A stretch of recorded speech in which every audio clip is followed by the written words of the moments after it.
हमारे सभी ऑडियंस को गुड मॉर्निंग। मोटिवेशन स्पीच, सचिंतन, सद्विचार सुनने से पहले आइए गुरुदेव को नमन करते हैं, ध्यान करते हैं। जब तक गुरु की कृपा नहीं मिलती जीवन में, तब तक हम आगे बढ़ नहीं सकते। गु का अर्थ होता है अंधकार, रू का अर्थ होता है प्रकाश। तो अंधकार से प्रकाश की ओर हमेशा बढ़ते रहें,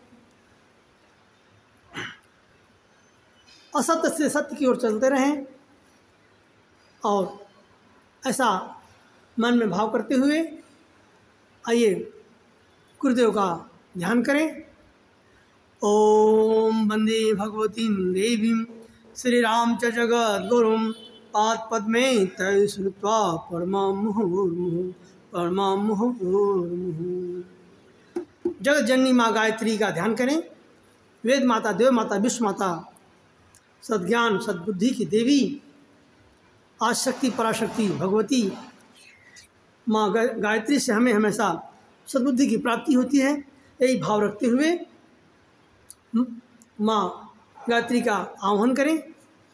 ओम आयातु वरदे देवी त्रयक्षरे ब्रह्मवादिनी गायत्री छंदसां मातः ब्रह्मयोनि नमोस्तुते। ओम श्री गायत्र्यै नमः। आवाहयामि स्थापयामि ध्यायामि। गायत्री महामंत्र एक साथ एक स्वर में बोलेंगे। उगते हुए सूर्य का ध्यान करेंगे। दोनों भवें के बीच में आज्ञा चक्र का स्थान होता है, वहाँ उगते हुए सूर्य का ध्यान करेंगे और उसमें माँ गायत्री का ध्यान करते हुए गायत्री महामंत्र एक साथ एक स्वर में हमारे साथ साथ बोलने की कृपा करें। आप सभी लोग हमारे साथ साथ बोलें। ओम भूर्भुवः स्वः तत्सवितुर्वरेण्यं भर्गो देवस्य धीमहि धियो यो नः प्रचोदयात्। आप सभी लोग देव दर्शन करते हुए, माँ गायत्री का ध्यान दर्शन करते हुए, सावित्री माता का ध्यान करते हुए, महालक्ष्मी माता का ध्यान करते हुए, कलश भगवान और अखंड दीपक का ध्यान करते हुए, दर्शन करते हुए आप जो है इस सद्विचार को सुनते रहें और पूरा ये वीडियो पूरा वॉच करिए आप सभी लोग। और इस वीडियो को अधिक से अधिक लाइक करें, शेयर करें और सब्सक्राइब करें, कमेंट करें। इससे हमारा मनोबल ऊंचा उठता रहे और बड़े ही परिश्रम के साथ हम इन वीडियो को बनाते हैं आप सभी के लिए, आप सभी के ज्ञान की वृद्धि के लिए, सचिंतन की वृद्धि के लिए, सद्बुद्धि के वृद्धि के लिए और जीवन में दुख परेशानियाँ दूर होने के लिए।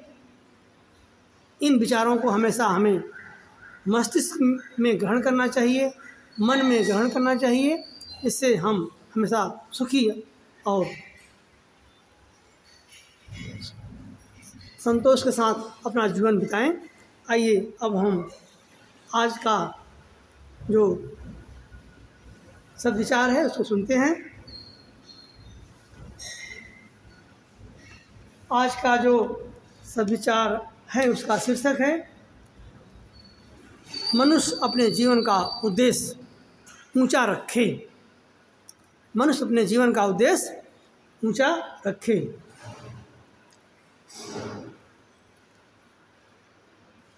जिस प्रकार हमें खिलौनों की, मिट्टी के खिलौनों की प्राप्ति हो जाती है, उतनी आसानी से हमें सोने की प्राप्ति नहीं होती। इसका अर्थ यह है, कहने का अर्थ यह है कि हमारा मन पापों की ओर आसानी से मन चला जाता है, किंतु पुण्य कर्मों की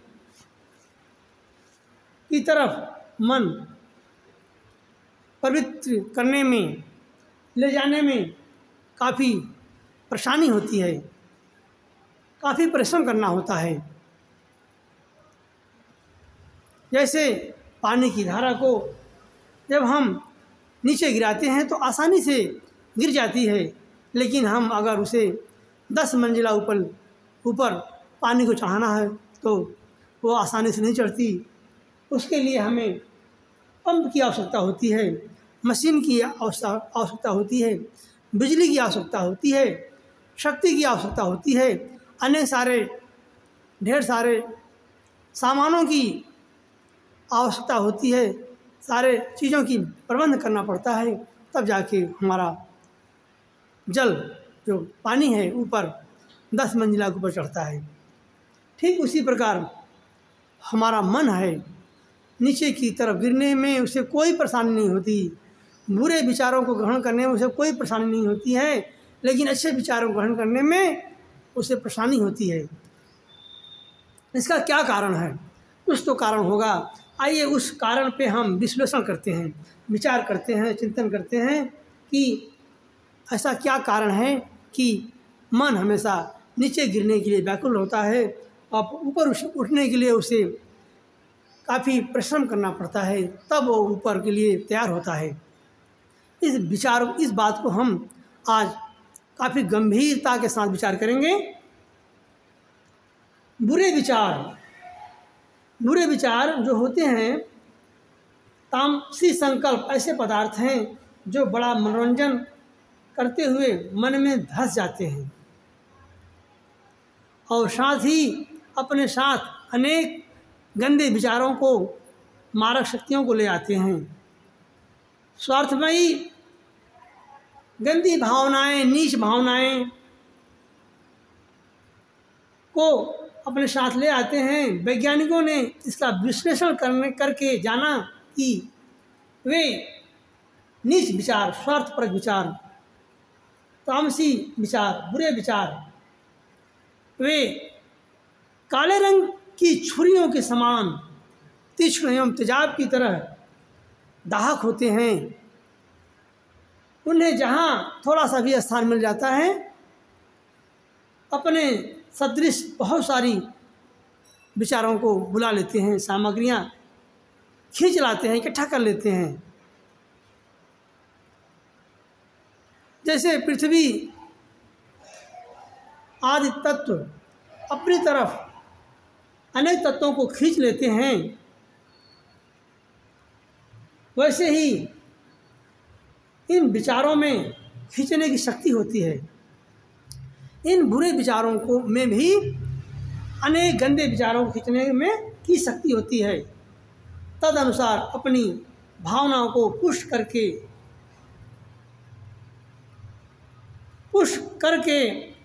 उस जात के जो बुरे विचार हैं, नीच विचार हैं, गंदे विचार हैं, जो उड़ रहे हैं,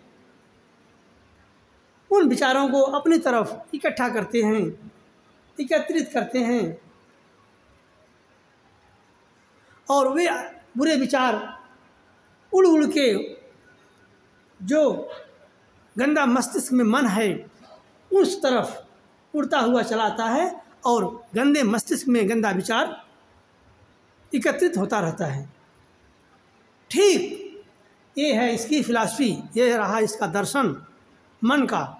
क्यों ये ऐसा करता है? आपने इसका विचार को जाना कि यह मन हमें क्यों नीचे गिराने की कोशिश करता है, क्यों नीचे गिरता रहता है। आइए अब हम जानें ऊंचे विचार के विषय में, ऊंचे मन की तरफ कैसे हमारा यह ऊंचा मन जाए, ऊंचे जाए और हम भौतिक जीवन में और आध्यात्मिक जीवन में सफलता प्राप्त करें। यही बात अच्छे विचारों के संबंध में कही जाती है। वे भी अपने सजाती तत्वों को अपने साथ इकट्ठा करके पूरा अपना अच्छे विचारों का एक परिवार खोज करते हैं और इकट्ठा करते हैं और एक अच्छे विचारों की एक सेना खड़ी कर लेते हैं। एक बहुकुटुंबी बहुत बड़ा परिवार बनाने में सफल होते हैं। जो मनुष्य लंबे समय तक बुरे विचारों को अपने मन मस्तिष्क में स्थान देता है, उसे हमेशा जीवन में कभी सफलता नहीं मिलती। न अध्यात्म में न भौतिक सफलता मिलती है, न आध्यात्मिक सफलता मिलती है। वो हमेशा चिंता भय और निराशा का शिकार उसे होना पड़ता है। इसलिए हमें अगर मनुष्य जीवन मिला है तो अपने उद्देश्य को हमेशा ऊंचा रखना चाहिए, जिससे हम हमेशा समाज में एक प्रतिष्ठित व्यक्तित्व बन के उभरें, हमारा कीर्तिमान हो, हमारा समाज में नाम हो, और जहाँ जिस स्थान में रहें उस स्थान पे भी अपना एक कीर्तिमान स्थापित हो, और हम भौतिक चीज़ों में भी सफलता मिले, आध्यात्मिक शक्तियों का भी आशीर्वाद मिले, आध्यात्मिक में भी हमें सफलता मिले, अपने जीवन को हमेशा ऊंचा उठाए रखें। आज का यह सब विचार था। आइए अब हम शांति पाठ करते हैं। ओम देव शांतिरंतरिक्ष गं शांति पृथ्वी शांतिरापः शांतिरोषधयः शांति वनस्पतयः शांतिर्विश्वे देवा शांति ब्रह्म शांति सर्वगं शांति शांतिरेव शांति सामा शांतिरेधि। ओम शांति शांति शांति सर्वारिषु शांतिर्भवतु। आप सभी को प्रणाम, बहुत बहुत धन्यवाद। इस वीडियो को पूरा देखने के लिए बहुत बहुत साधुवाद।